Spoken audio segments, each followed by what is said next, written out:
السلام عليكم ورحمة الله وبركاته. اللهم صل وسلم وبارك على سيدنا محمد.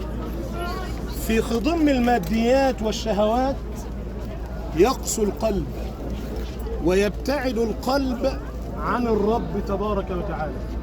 والنبي عليه الصلاة والسلام يقول: ألا إن في الجسد مضغة إذا صلحت صلح الجسد كله، وإذا فسدت فسد الجسد كله، ألا وهي ليه؟ ألا وهي القلب.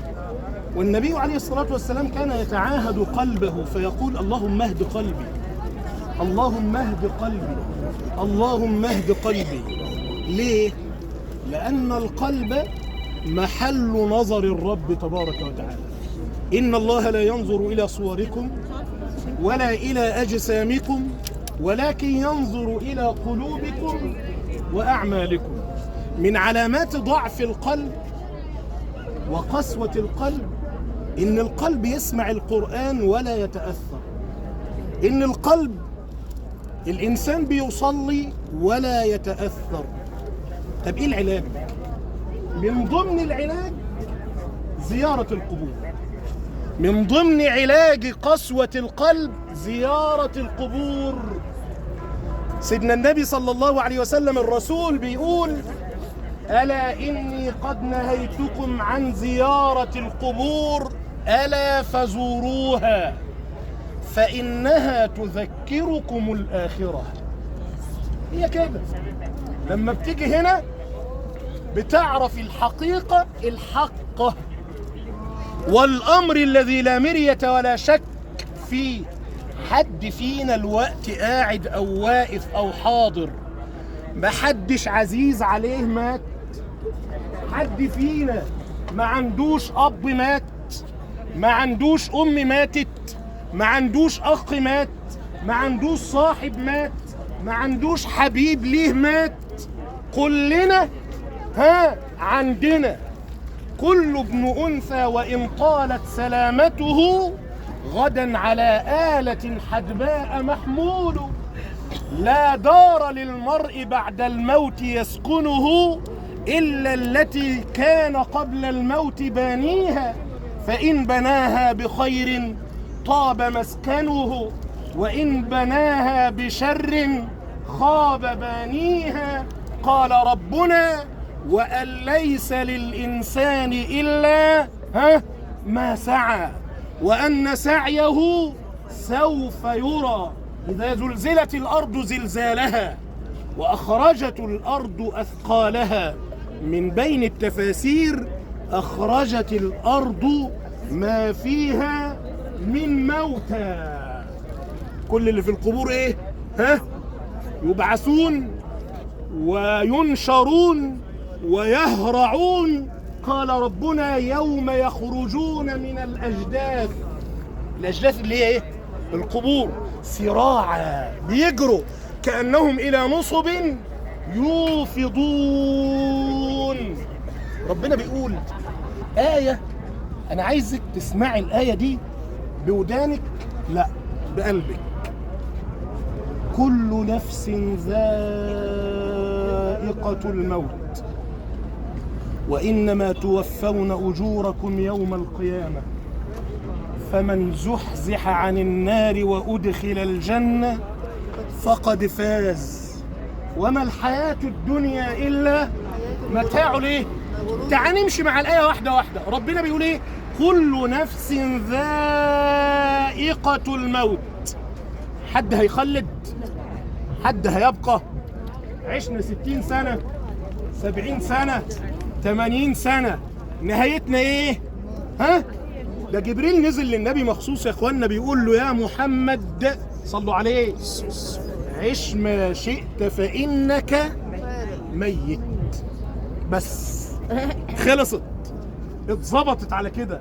يا محمد عش ما شئت، مش يا أحمد ولا يا فلان ولا يا علان.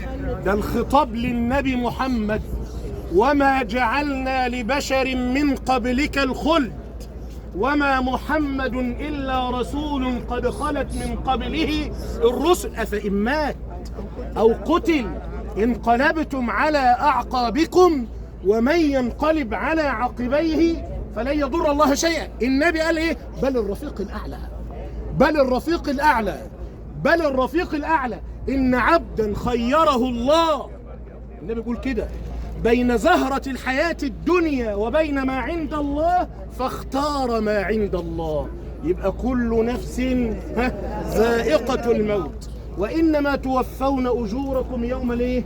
القيامة. كل واحد مننا يبص هو بيعمل ايه، هو بيقدم ايه، هو بيطيع ربنا ولا بيعصي ربنا، هو بيصلي ولا مش بيصلي، هو بيزكي ولا مش بيزكي، هو بيحج ولا مش بيحج، هو بيعتمر ولا مش بيعتمر، هو بيفعل الخيرات ولا المنكرات. ليه؟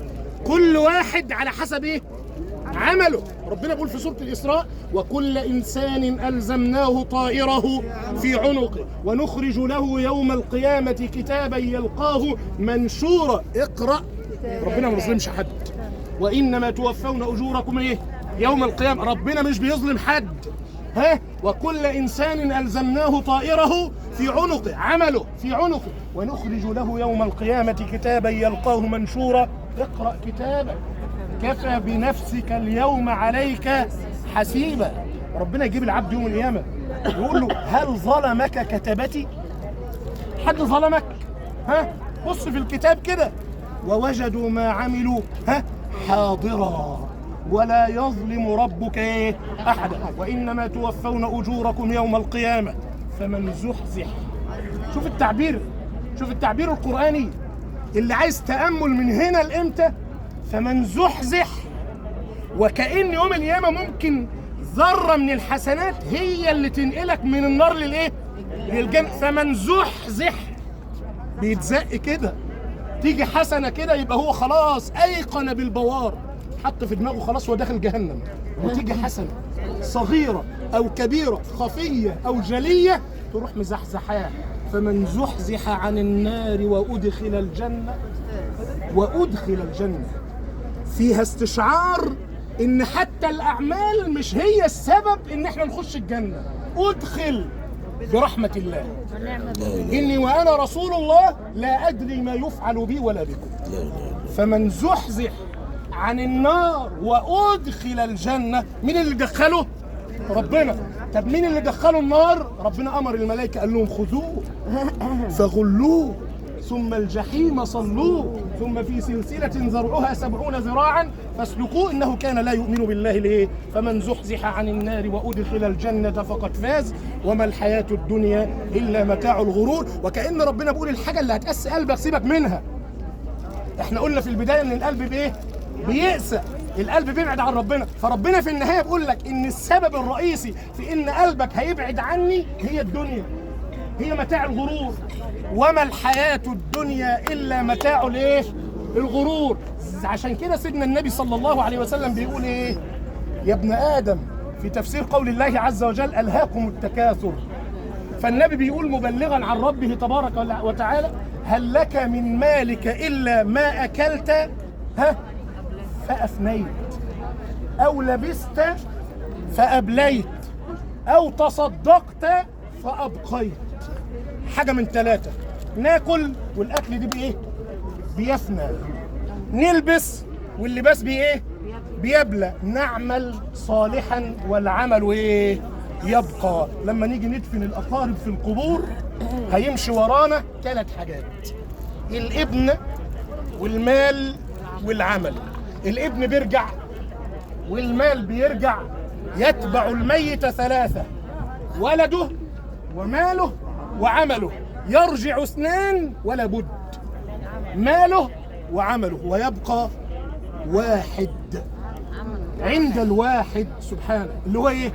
العمل. العمل ده اللي الصحابة رضوان الله عليهم عملوه هنا في مقبرة الشهداء. هنا سيدنا حمزة بن عبد المطلب وسيدنا مصعب بن عمير وغيرهم من أصحاب النبي عليه الصلاة والسلام، الذي كان النبي عليه الصلاة والسلام يأتيهم، يجي هنا ويزورهم ويستغفر لهم ويدعو لهم، فاللهم اغفر لهم وارحمهم وعافهم واعف عنهم واكرم نزلهم ووسع مدخلهم واغسلهم بالماء والثلج والبرد ونقهم من الذنوب والخطايا كما ينقى الثوب الابيض من الدنس وباعد بينهم وبين خطاياهم كما باعدت بين المشرق والمغرب وحاسبهم اللهم حسابا يسيرا، اللهم حاسبهم حسابا يسيرا، اللهم حاسبهم حسابا يسيرا.